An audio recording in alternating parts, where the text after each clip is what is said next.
رخصت فرما دیا۔ جتنے بھی علماء، طلباء، جامعہ افسا کے طلباء، طالبات، جتنے بھی علماء دنیا سے رخصت ہو رہی ہیں، نیٹ فیس بک کا دور ہے، کچھ کہنے سننے کی ضرورت نہیں، تمام کے تمام قرآن والے ہیں، نماز والے ہیں، علماء حق ہیں، سب کی قبروں سے دنیا میں ہی جنت کی خوشبو آ رہی ہے۔ قطب عالم مولانا احمد علی لاہوری رحمت اللہ علیہ کی قبر سے دنیا میں ہی جنت کی خوشبو آ رہی ہے۔ میرے ابا جی خواجہ حنیف صاحب ملتانی رحمت اللہ علیہ کے تفسیر کے استاد ہیں، قرآن کریم کی تفسیر بھی پڑھائی ہے اور پیر و مرشد بھی ہیں۔ کئی لوگ کہیں گے دیوبندی پیروں کو نہیں مانتے اور تیرے باپ کو مانتے ہیں۔ ہمارے پیر ہیں نا یہ، لیکن ملنگوں کو نہیں مانتے، ہم ٹھگوں کو نہیں مانتے۔ ہمارا پیر نماز والا، ہمارا پیر قرآن والا، ہمارا پیر وہ ہے کہ جس کے انگ انگ سے مدنی کریم صلی اللہ علیہ وسلم کی سچی غلامی ٹپکتی ہے۔ جو روڈوں پہ یوں پھرے، ننگ ملنگ دلنگ پھرے، وہ پیر نہیں ہوتا۔ تمہارے یہاں معیار ہے نا، کرتے سے ننگا آدھا ولی، شلوار سے ننگا پورا ولی، اگاڑا پچھاڑا کھلا نظر آتا ہے۔ یہ کوئی پیری کا معیار ہے؟ تو پیری کی بے ادبی نہ کرو۔ ولی الا ان اولیاء اللہ لا خوف علیہم ولا هم یحزنون۔ میرے ابا جی قاری حنیف صاحب ملتانی رحمۃ اللہ علیہ کے ایک پیر نہیں، کئی پیر گزرے ہیں۔ شیخ العرب والعجم مولانا حسین احمد مدنی رحمت اللہ علیہ قاری حنیف صاحب ملتانی رحمت اللہ علیہ کے استاد بھی تھے، پیر و مرشد بھی تھے۔ ہمارا پیر امام الانبیاء کا اتنا بڑا غلام ہوتا ہے اور مدینہ منورہ کا اتنا زیادہ ادب و احترام کرنے والا ہوتا ہے۔ شیخ مدنی رحمت اللہ علیہ نے وقت مدینہ منورہ میں گزارا تو ایک مرتبہ تیاری کی کہ میں مدینہ چھوڑ کے ہندوستان جاؤں۔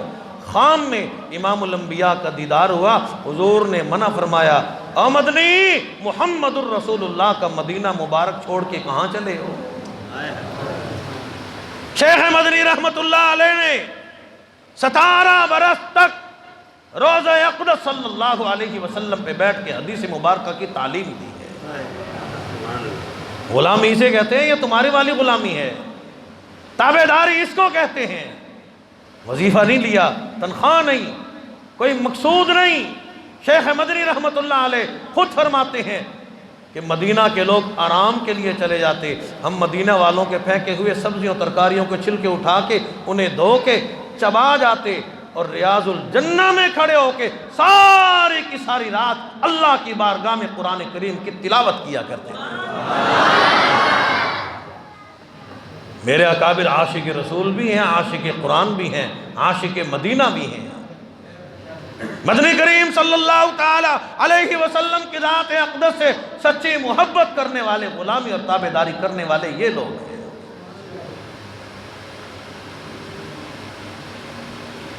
سید آمنہ صلی اللہ علیہ فرماتی ہیں، میرے محبوب میری گود میں تشریف لائے، امام الانبیاء مختون تشریف لائے، مکحول تشریف لائے، مغسول آئے۔ اللہ پاک نے جنت کی حوروں کو فرما دیا، میرے محبوب کو غسل دے کے بھیجو، سرما بھی لگا کے بھیجو۔ ما زاغ البصر کی آنکھیں ہیں، والضحیٰ کا چہرہ مبارک ہے، واللیل کی ظلم مبارک ہے، علم نشرہ کا سینے مبارک ہے، شفتین کے لم مبارک ہیں۔ عرب کا دستور تھا، دائیاں آتی تھی بچوں کو لے جاتی تھی، لوگ کہتے ہیں دائیاں آئی تھی حضور کو یتیم سمجھ کے چھوڑ گئی، لیکن یہ بات غلط ہے، عقل والی بات کرنی چاہیے۔ اصل بات یہ ہے جو علماء نے لکھی ہے وہ یہ ہے کہ حضور علیہ السلام نے ان دائیوں کو پسند ہی نہیں فرمایا۔ آپ علیہ السلام امانت تو سیدہ حلیمہ سعدیہ رضی اللہ تعالی عنہا کی تھی، پھر اور کوئی دائی کیسے لے جاتے؟ الحمدللہ ہم اہل سنت والجماعت حنفی دیوبندی حضور کے سچے غلام ہیں۔ اللہ کا شکر ادا کیا کرو۔ حضور کی محبت میں آنے والوں، میرے آقا کی تشریف آوری پہ خوش ہونے والوں، اور خوشی بھی سنبھال کے ہوش میں رہ کے خوشیاں منانے والوں، کہہ دو سبحان اللہ۔ سمجھے کہ نہیں؟ وہ تو نہیں، اچھا نہیں ہو، ہوش میں رہ کے حضور کی خوشی منانے والوں۔ میرے آقا نے ہوش دیا ہے، بے ہوش نہیں فرمایا۔ حضور علیہ السلام نے ہمیں دیا کیا ہے؟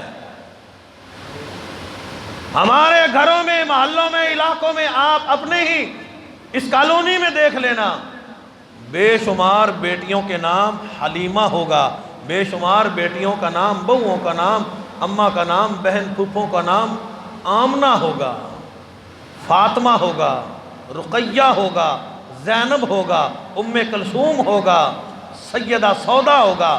صحابہ صحابیات سے اور امام الانبیاء کی والدہ ماجدہ ام ایمن اور سیدہ حلیمہ اور سیدہ آمنہ سے اتنا پیار ہے، ہم ملک پاکستان میں ادھر ادھر سفر کرنے کے لیے جاتے ہیں، دیہاتوں میں، شہروں میں، الحمدللہ ہمیں اتنا پیار ہے کہ ہم نے اپنی بچیوں کا نام بھی سیدہ آمنہ، سیدہ حلیمہ کے نام سے رکھا ہے،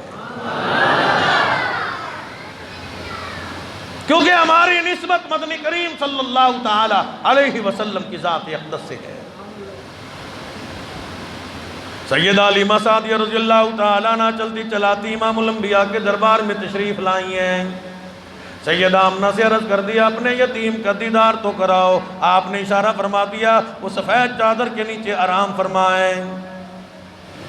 سیدہ فرماتی ہیں جیسے ہی میں نے مدنی کریم صلی اللہ تعالیٰ علیہ وسلم کے چاند سے چہرے سے رحمت والی چادر ہٹائی، مجھے امام الانبیاء کے حسن کا لشکارہ لگا، چمکارہ لگا، میرے آقا نے اپنی مازغ البصر کی آنکھ مبارک کھولی، ادھر سیدہ حلیمہ کو دیکھا، امام الانبیاء جب تبسم فرماتے تھے، صحابہ فرماتے ہیں جب بھی امام الانبیاء مسکرایا کرتے تھے، تبسم فرمایا کرتے تھے، آپ کے نیچے والے لم مبارک سے ایک نور ظاہر ہوتا تھا جو آسمان کی طرف بلند ہوتا چلا جاتا تھا۔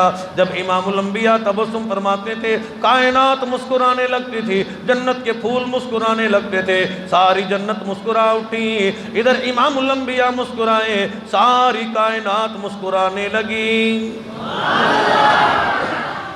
سیدہ حلیمہ نے شور مچا دیا، او آمنہ دوڑ کے آؤ، رب کائنات کی قسم ہے میں نے کئی قبیلوں کے بچے دیکھے، عرب کے بچے دیکھے، عجم کے بچے دیکھے، مالک کائنات کی قسم ہے آج تک میری نظروں نے اتنا حسین نہیں دیکھا۔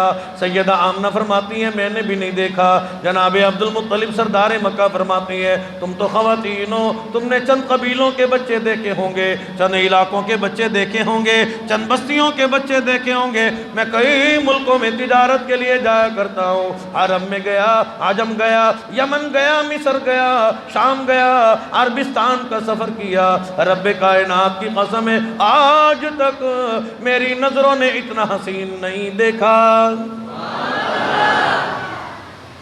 پروردگار عالم نے جبرائیل امین کو بھیج دیا، جاؤ میرے محبوب کی شان بیان ہو رہی ہے، میرے محبوب کی عظمت بیان کرو۔ جبرائیل امین آ گئے، او سیدہ آمنہ، حلیمہ، او ام ایمن، او مکہ کے لوگوں، اور تم نے چند قبیلہ کے بچے دیکھے ہوں گے، چند علاقوں کے بچے دیکھے ہوں گے، عرب عجم کے بچے دیکھے ہوں گے، میں مشرق میں جاتا ہوں، مغرب میں جاتا ہوں، شمال جنوب کا چکر لگاتا ہوں، میں نے اللہ کے ہر نبی کو دیکھا، ہر پیغمبر کو دیکھا، یعقوب علیہ السلام کو دیکھا، یوسف علیہ السلام کو دیکھا، اسحاق علیہ السلام کو دیکھا، خلیل اللہ کو دیکھا، ذبیح اللہ کو دیکھا، موسیٰ کلیم اللہ کو دیکھا، عیسیٰ روح اللہ کو دیکھا، رب کائنات کی قسم ہے آج تک میری نظروں نے اتنا حسین نہیں دیکھا۔ ارشاد خداوندی ہوا آمنہ، حلیمہ، عبد المطلب، جبرائیل تم دیکھ کیسے لیتے، مجھے قسم ہے اپنی کبریائی کی، میں پروردگار عالم نے آج